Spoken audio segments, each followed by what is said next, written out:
بسم اللہ الرحمن الرحیم. السلام علیکم. آپ سے مخاطب آپ کی میزبان سیدہ شمائلہ ارباب رضوی مائی ٹی وی سے. حقیقت شہادت حسین، فلسفہ شہادت حسین اور مقصد شہادت حسین کو آپ کے سامنے بیان کرتے ہوئے اذان محترم، ہم نے اپنے گزشتہ پروگراموں میں ان سارے موضوعوں پہ بات کی. اب ہم یہ بات کرتے ہیں کیونکہ ہم اختتامیہ کی جانب بڑھ رہے ہیں کہ اس مقصد حسین جو شہادت کا تھا، اس قربانی سے پروردگار عالم کتنا راضی ہوا. پروردگار عالم نے امام حسین علیہ السلام کو کیا دیا؟ تو امام حسین علیہ السلام سید الشہداء ہیں. کائنات میں کتنے شہید موجود ہیں کہ سید الشہداء صرف 2 افراد کا لقب ہے، اور ان میں سے بھی برتر ترین امام حسین علیہ السلام ہیں. پھر پروردگار عالم کی نظر میں اور پوری کل کائنات کی نظر میں لا الہ الا اللہ کی تفسیر امام حسین علیہ السلام ہے. دین حق کی تفسیر امام حسین علیہ السلام ہے کہ حقا کے بنا لا الہ است حسین. کہ امام حسین علیہ السلام ہی وہ ہستی ہیں جنہوں نے اپنی لازوال قربانی کے ذریعے، امام حسین نے اپنی ایسی قربانی کے ذریعے جو تا قیامت تک اسلام کو زندہ رکھے گی، اس سے پروردگار عالم کی نہ صرف رضا کو اپنے لیے مخصوص کر لیا یا اپنے لیے خاص کر لیا، بلکہ تا قیامت تک ہر جن و انس کے دل میں عشق حسین، محبت حسین، قربانی حسین کو زندہ کر دیا ہے.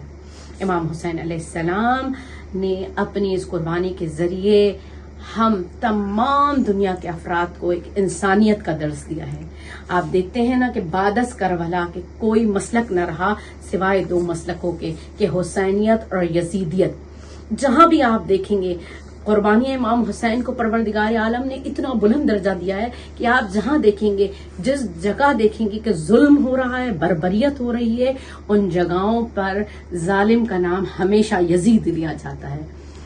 جہاں پہ حق کی بات ہوتی ہے، جہاں پہ مظلوم ہوتا ہے، وہ ہمیشہ حسینی کہلاتا ہے.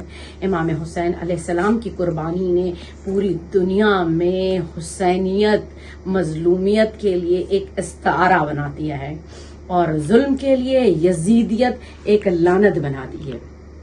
بس عزیزان محترم، میں آج اپنے اس پروگرام کے اختتامی پروگراموں کی طرف جاتے ہوئے آپ صرف اتنا کہنا چاہتی ہوں کہ پروردگار عالم نے امام حسین علیہ السلام کی قربانی کو اتنا بلند کیا کیونکہ انہوں نے قربانی ہی ایسی لازوال دی تھی. اب ہمیں یہ سوچنا ہے کہ ہمارا کیا فرض بنتا ہے کہ ہمیں مقصد امام حسین کو کیسے زندہ رکھنا ہے. بس ہم اپنی یہ اختتامی گفتگو کریں گے اپنے اگلے پروگرام میں، اور آپ سے الوداع چاہیں گے، اور آپ سے اسی درخواست کے ساتھ ہم جڑے رہیں گے. انشاءاللہ اگلے بہت سارے سلسلوں میں آپ سے ملاقات کریں گے کہ ہمیں صرف اور صرف قربانی، شہادت یا کسی بھی ایسے سلسلے میں اپنی ان چیزوں کو پکڑ کے نہیں رکھنا جو صرف ریچولز ہیں، جو صرف رسومات ہیں. ہمیں مقصد کو بھی پکڑنا ہے، ہمیں سبب کو بھی پکڑنا ہے. امام حسین علیہ السلام کی بہن سب سے پہلی عزادار ہیں، سب سے پہلی سوگوار ہیں، سب سے پہلی نوحہ کنا کرنے والی، سب سے پہلی ماتم و مرثیہ کرنے والی ہستی ہیں. اور ان سے بھی پہلے اگر آپ دیکھیں تو رسول خدا صلی اللہ علیہ وآلہ وسلم اور بی بی فاطمہ زہرا صلوات اللہ علیہ اور مولا علی علیہ السلام ہے. جس وقت جبرائیل نے آ کے خبر دی تھی کہ امام حسین کی شہادت اس طرح ہوگی. تو بس عزیزان محترم، ہم انشاءاللہ اگلے پروگرام میں ملیں گے. تب تک کے لیے اجازت دیجیے اور اس سوال کو اپنے ذہن میں زندہ رکھیے کہ ہم کس طرح سے حسینیت کو زندہ رکھ سکتے ہیں.